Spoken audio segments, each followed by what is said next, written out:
Students, हम कर रहे हैं क्लास 11th का पॉलिटिकल साइंस।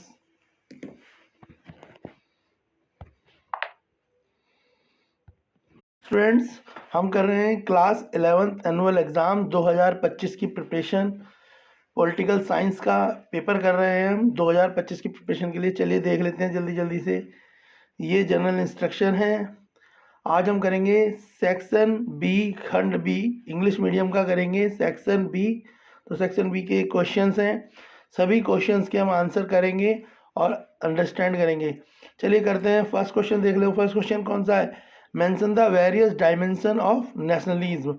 नेशनलिज्म के कौन कौन से डायमेंशन हैं बताइए। तो चलिए फर्स्ट क्वेश्चन ये रहा। तो डायमेंशन ऑफ नेशनलिज्म, तो आंसर है इसका what are the different dimension of nationalism. Answer, while the concept of nationalism has played an important role in getting freedom from another tyrannical regime, तो जो nationalism है उसके कारण जो देश में कुछ गलत प्रकार के लोग, या आप कह सकते हैं कुछ विशेष प्रकार की ताकतें या गुंडई प्रकार की ताकतों से देश के लोगों को और जनता को आज़ादी दिलाना, पहला काम तो यही है नेशनलिज्म का। दूसरा, on the other hand it has played its role as a cause of bitterness and war. दूसरा काम क्या है? जो लोग हिंदू मुस्लिम या जातियों के आधार पर आपस में लड़ते हैं और एक दूसरे से बिटरनेस पैदा होती है, उसको ख़त्म करना, उसको समाप्त करने में भी नेशनलिज्म का एक इम्पोर्टेंट रोल है। तीसरा, the integration of the small princely states to the consolidation of national state has contributed to the decline of large empire। जो हमारा भारत आज एक बड़ा देश है, ये छोटी छोटी स्मॉल प्रिंसली स्टेट में बट जाता, मगर नेशनलिज्म के कारण, राष्ट्रवाद की भावना के कारण छोटे छोटे जो प्रिंसली स्टेट थी, जो नवाबों के द्वारा, जैसे झांसी की रानी या कुछ अवध के नवाब या लखनऊ के जो नवाब हुआ करते थे, उन सब की छोटी छोटी स्टेटों को क्या करा गया? भारत में मिला दिया गया, कंसोलिडेट करा गया, जिससे आज भारत एक जो है इंडिया एक क्षेत्रफल की दृष्टि से यानी एरिया के हिसाब से भी बड़ा माना गया। तो नेशनलिज्म की भावना से क्या होता है? नेशनलिज्म की भावना से ये होता है कि अगर कुछ लोग जाति या धर्म के आधार पर देश को बांटने की कोशिश करते हैं, यानी टायरेनिकल रिजीम, टायरेनिकल कौन? जो गुंडई फैलाते हैं और समान लोगों के फ्रीडम को ख़त्म करने की कोशिश करते हैं, उनको ख़त्म कराया जाता है नेशनलिज्म से। जातिवाद और धर्म के हिसाब से जो दो लोगों में नफरत फैलाते हैं, उसको समाप्त कर सकते हैं हम नेशनलिज्म की हेल्प से। और जो प्रिंसली स्टेट से बड़ी एक कंट्री को छोटी कंट्रियों में कन्वर्ट करने का जो षड्यंत्र होता है, उसको भी नेशनलिज्म, राष्ट्रवाद की भावना से रोका जा सकता है। चलिए नेक्स्ट क्वेश्चन करते हैं। क्वेश्चन है क्वेश्चन 14।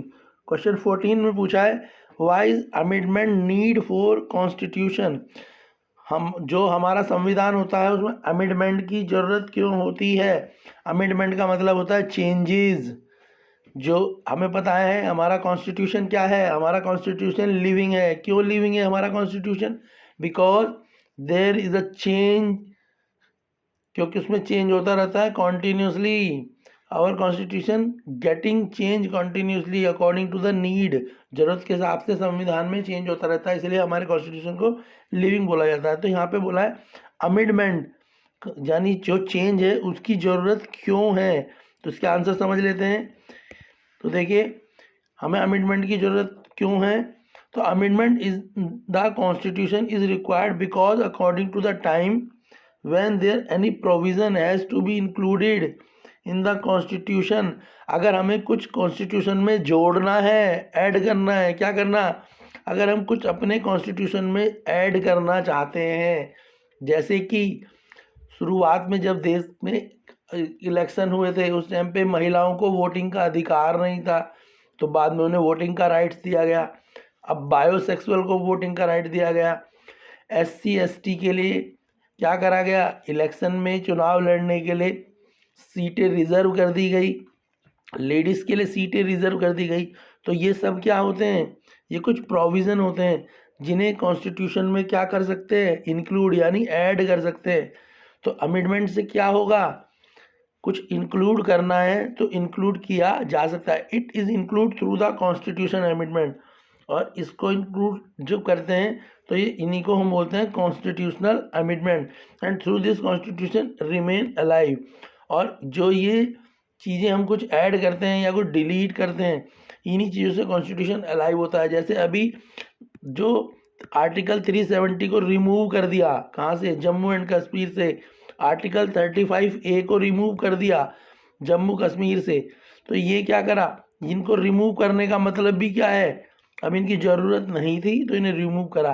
तो अगर कुछ ऐड करा जाता है हमारे संविधान में, हमारे कॉन्स्टिट्यूशन में, या रिमूव करा जाता है तो उसे रिमूव करने और ऐड करने के लिए अमेंडमेंट की ज़रूरत होती है, और अमेंडमेंट के कारण ही हमारा कॉन्स्टिट्यूशन लिविंग है। क्लियर है? ये वेरी रिपीटेड क्वेश्चंस होते हैं जो एग्ज़ाम में आएंगे, तो इनको अच्छे से लर्न कर लें। नेक्स्ट देखेंगे question number 15, what is the process to appoint the prime minister of India. जो भारत का प्राइम मिनिस्टर होता है उसको कौन लोग अपॉइंट करते हैं। प्राइम मिनिस्टर ऐसे समझ लो, अभी किसकी बात चल रही है, नरेंद्र मोदी, तो अब नरेंद्र मोदी प्राइम मिनिस्टर हैं। इससे पहले कौन प्राइम मिनिस्टर थे, जैसे मनमोहन सिंह, इंदिरा गांधी, जवाहरलाल नेहरू, तो ये सब कौन है, प्राइम मिनिस्टर। तो प्राइम मिनिस्टर को कौन अपॉइंट करता है, और उनको अपॉइंटमेंट करने का, यानी उनको उस पोजीशन पे पहुंचाने के लिए क्या प्रोसेस होता है, दोनों चीज़ बतानी है। चलिए आंसर समझ लेते हैं।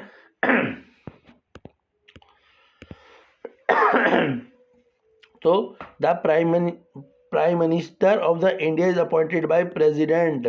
याद रख रहा, हमारे प्राइम मिनिस्टर को अपॉइंट कौन करता है, प्रेसिडेंट करता है। प्रेसिडेंट का मतलब हमारे देश का राष्ट्रपति। राष्ट्रपति कौन होता है, फर्स्ट पर्सन ऑफ कंट्री। जो फर्स्ट पर्सन ऑफ कंट्री को बोलते हैं क्या है, कहीं भी पूछ लें आपसे फर्स्ट पर्सन ऑफ कंट्री तो आपको पता होना चाहिए, first person of country is known as president. तो इंडिया में ज़्यादा पावर जो होती है वो प्राइम मिनिस्टर की होती है, पर प्रेसिडेंट जो होता है वो फर्स्ट पर्सन ऑफ कंट्री होता है। ठीक है, तो प्राइम मिनिस्टर को बेटा अपॉइंट कौन करेगा, तो प्रेसिडेंट। कई सारे बच्चे यहाँ गलत लिख देते हैं, पर and the president appointed such person, मगर प्रेसिडेंट उसे ऐसे ही अपॉइंट नहीं करेगा अपनी मर्जी से। ठीक है, वो अपॉइंट करने के लिए कुछ चीज़ों की ज़रूरत होगी। वो क्या होगी, जिसे प्रेसिडेंट बनना है, वो जिसे प्राइम मिनिस्टर बनना है, उसके पास क्या होना चाहिए, such as a person as the major prime minister who has obtain the majority of Lok Sabha election. यानी जिसको प्राइम मिनिस्टर बनना है उसके पास लोकसभा में मेजोरिटी होनी चाहिए, मतलब उसके पास उतने लोग उसको सपोर्ट करें, उतने सांसद उसे सपोर्ट करें, या पार्लियामेंट के जो लोग हैं सपोर्ट करें कि वो अपना नंबर पूरा कर सके। क्लियर हो गया?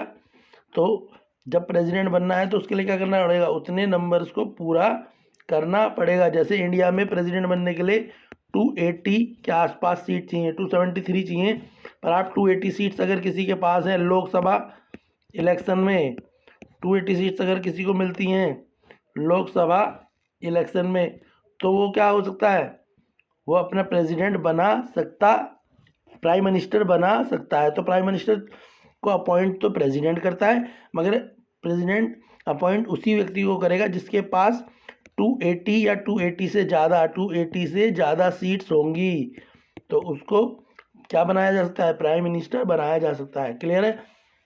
चलिए नेक्स्ट क्वेश्चन करते हैं। नेक्स्ट क्वेश्चन है, right any two salient features of equality. Bharat में समानता, इक्वालिटी तो पता है ना, इक्वल राइट होना, इक्वली, जैसे घर में भी बोलते हैं कि हमें एक दूसरे को इक्वली हम बिहेवियर करना चाहिए।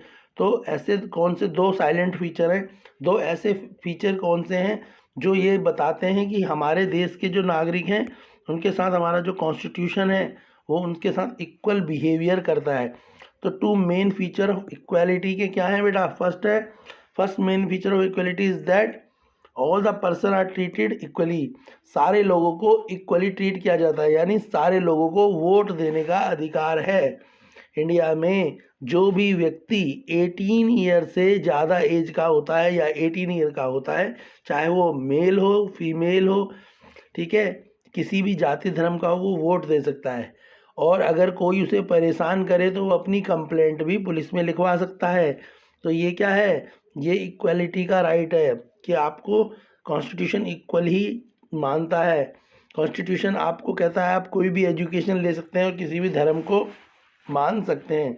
दूसरा, an important feature of equality is also that it lack of all any kind of privilege, it lacks any kind of privilege. तो जो जो प्रिविलेज है वो किसी भी प्रकार का जो है वो किसी एक के लिए नहीं है, तो lack of any kind of privilege होगा, यानी आपको किसी प्रकार का प्रिविलेज नहीं होगा। ठीक है, तो दूसरा ये साइलेंट फीचर है इक्वालिटी का। क्लियर हो गया? ठीक है, नेक्स्ट क्वेश्चन देखते हैं। क्वेश्चन नंबर, क्लियर है बेटा क्वेश्चन? अब question number 17, right any two demerits of Indian electoral system. Indian electoral system यानी इंडिया में जो चुनाव लड़ते हैं, ठीक है, इलेक्टोरल का मतलब क्या होता है? चुनाव लड़ना, जो इलेक्शन लड़ते हैं लोग, जैसे मुख्यमंत्री का चुनाव, निगम पार्षद का चुनाव, विधायक का चुनाव, पीएम का चुनाव, ग्राम सभा का चुनाव, इन सबको क्या बोलते हैं?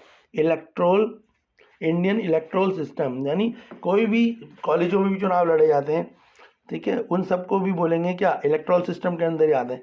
तो बोला है ऐसे दो डीमेरिट्स बताओ, दो ऐसी कमियां बताओ। ठीक है, अब यहाँ पे कमियां पूछी हैं, यानी दो ऐसी गलत चीज़ें कौन सी हैं जो इंडियन इलेक्टोरल सिस्टम में ज़्यादा होती हैं। आंसर देख लेते हैं, क्वेश्चन नंबर 17 का आंसर है। तो दो ऐसी कमियां क्या हैं, समझ लेते हैं। फर्स्ट है द बिगेस्ट, देखो यहाँ लिखा है द मेजर ड्रॉबैक, या जो सबसे बड़ी कमियां हैं किसमें? इंडियन इलेक्टोरल सिस्टम में, वो क्या है? The biggest short coming in the Indian electoral system is, ठीक है, arbitrary use of money in it. तो जो फर्स्ट हमारे इंडियन इलेक्टोरल सिस्टम में जो सबसे बड़ी कमी है वो है कि हम क्या करते हैं इंडियन इलेक्शन सिस्टम में?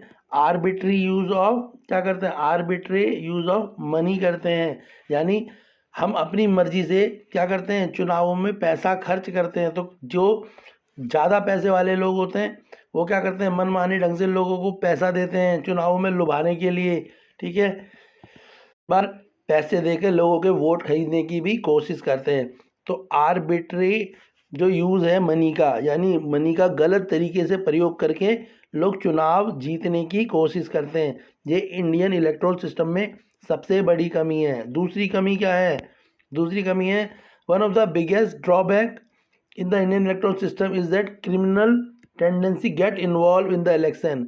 जिन लोगों पे कुछ क्रिमिनल एक्टिविटी में शामिल होने का, यानी आप समझ सकते हो कि वो लोग जिनके ऊपर कोई केस चल रहे होते हैं, जिनके ऊपर फ्रॉड के केस, मर्डर के केस, ऐसे केस चल रहे होते हैं, और बल्कि कई बार वो जेल में बैठकर भी चुनाव लड़ते हैं इन्वॉल्व, यानी जो क्रिमिनल लोग हैं वो भी क्या करते हैं? इलेक्शन में पार्टिसिपेट करते हैं और कई बार विन भी हो जाते हैं, जीत भी जाते हैं। तो इंडियन इलेक्टोरल सिस्टम का ये सबसे बड़ी कमी है कि वो क्रिमिनल लोगों को भी चुनाव लड़ने का राइट देती है। तो जिससे क्या होता है? पॉलिटिक्स गंदी और क्रिमिनल वाली हो जाती है। तीसरी कमी क्या है? There is also a flaw of Indian election system that there is no prescribed education qualification and contesting election. India में जो चुनाव लड़ने के लिए जो सांसद हैं, विधायक हैं, पार्षद हैं, उनकी कोई भी एजुकेशन क्वालिफिकेशन नहीं पूछी जाती। अनपढ़ व्यक्ति भी क्या कर सकता है? चुनाव लड़ सकता है। इसलिए बहुत सारे ऐसे एग्जाम्पल हैं जिसमें लोग जो सीएम हैं, जो चीफ मिनिस्टर बन गए, सांसद बन गए, विधायक बन गए, और उनकी जो क्वालिफिकेशन थी वो 5वीं पास, 6ठी पास, और कई तो 6ठी 8वीं फेल भी थे। इसका एक एग्जाम्पल है लालू प्रसाद जी के बेटे। तो उनकी जो शिक्षा थी वो 10वीं पास से भी कम की गिनी जाती है। ठीक है, तेजस्वी यादव, उनकी जो एजुकेशन थी वो 10वीं पास भी नहीं है, मगर वो बिहार के क्या बन गए थे? मुख्यमंत्री। तो जो भारत की इलेक्टोरल सिस्टम है, इंडियन इलेक्टोरल इलेक्शन सिस्टम जो है, उसमें कुछ ऐसी कमियां हैं, जैसे लोग पैसे देकर वोट खरीद लेते हैं, क्रिमिनल लोग चुनाव लड़कर चुनाव जीत भी जाते हैं, और बिना पढ़े लिखे भी मुख्यमंत्री बन जाते हैं। जबकि दूसरी तरफ लोगों को छोटी सी पोस्ट के लिए, छोटी सी नौकरी के लिए भी काफ़ी ज़्यादा पढ़ना पड़ता है, तब जाके उन्हें कोई एक 3rd क्लास या 4th क्लास की जॉब मिलती है। चलिए नेक्स्ट क्वेश्चन देख लेते हैं। नेक्स्ट क्वेश्चन कौन सा है? नेक्स्ट क्वेश्चन है आपका नेक्स्ट क्वेश्चन देख लो। नेक्स्ट क्वेश्चन है बेटा आपका, right any two difference between the religious freedom and secularism. आपको रिलीजियस फ्रीडम और सेकुलरिज्म के बीच में दो डिफरेंस बताने हैं। देखो, रिलीजियस फ्रीडम का मतलब होता है हमें आज़ादी है कि हम किसी भी धर्म को मान सकते हैं और उस धर्म के जो भी कस्टम्स हैं उनको फॉलो कर सकते हैं, ठीक है, पूजा पाठ कर सकते हैं, उस तरीके से विवाह कर सकते हैं, वो रिलीजियस फ्रीडम है। और सेकुलरिज्म का मतलब ये है कि कोई भी देश किसी एक धर्म का फेवर नहीं करेगा, किसी एक धर्म को बेनिफिट नहीं पहुंचाएगा, वो सेकुलरिज्म में, पहले समझ लो। तो religious freedom is a right of an individual. Religious freedom जो है किसी इंडिविजुअल का राइट है that pertain to individual while, ठीक है, पर्टेन टू इंडिविजुअल, जो हर कोई एक व्यक्ति अपने हिसाब से मान सकता है। While secularism is a concept related to the state. और सेकुलरिज्म जो है वो किसी देश या राज्य से संबंध रखता है। अगर हम रिलीजियस फ्रीडम की बात करें तो किसी व्यक्ति से संबंध रखता है, और सेकुलरिज्म जो संबंध रखता है वो किसी स्टेट या किसी कंट्री से संबंध रखता है, ठीक है।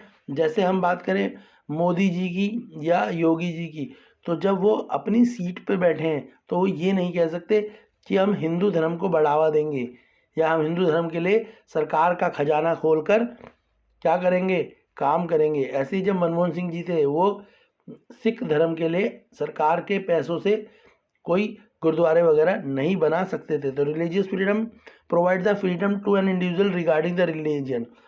किसी एक व्यक्ति को कोई भी धर्म को मानने का अधिकार जो है वो रिलीजियस फ्रीडम कहलाता है। On the other hand secularism associate the state with the protection and protection of all religion. जबकि सेकुलरिज्म का काम है कि वो प्रोटेक्शन देगा सारे धर्मों को, हिंदू, मुस्लिम, सिख, ईसाई और जो भी कोई और धर्म है तो सबकी प्रोटेक्शन करेगा, मगर किसी एक धर्म को फेवर नहीं करेगा। तो जो सेकुलरिज्म है वो किसी स्टेट या कंट्री से रिलेट करेगा, जबकि रिलीजियस फ्रीडम उस व्यक्ति से क्या करता है, रिलेट करता है। यानी सिंगल की बात होगी तो रिलीजियस फ्रीडम है, और ग्रुप की बात होगी तो उसमें हम किसको यूज़ करेंगे, सेकुलरिज्म को यूज़ करेंगे। ये सभी मोस्ट रिपीटेड क्वेश्चन हैं सेक्शन बी के, जो कई बार पहले भी आ चुके हैं। पॉलिटिकल साइंस एनुअल एग्ज़ाम 2025 की प्रिपरेशन कर रहे हैं, सेक्शन ए बन चुका है, उसकी वीडियो देख लें। हम प्रीवियस ईयर पेपर्स के जो मोस्ट रिपीटेड क्वेश्चंस हैं विद आंसर्स आपके लिए ला रहे हैं। वीडियोस को लाइक करें, शेयर करें, सब्सक्राइब करें, प्लेलिस्ट पे जाएं और अपने और सब्जेक्टों की प्रिपरेशन करें। अपने फ्रेंड्स के साथ वीडियोस को शेयर करें, उनकी भी हेल्प करें। जो आपका पॉलिटिकल साइंस का पेपर है उसके लिए एनुअल एग्ज़ाम की प्रिपरेशन करा रहे हैं। इसके बाद हम मोस्ट इम्पोर्टेंट 100 क्वेश्चंस की भी एक वीडियोस लाएंगे, उसमें आपके सारे चैप्टर के जो मोस्ट रिपीटेड और इम्पोर्टेंट क्वेश्चंस होंगे उनको कराया जाएगा। तो चैनल पे बने रहें, चैनल को लाइक करें।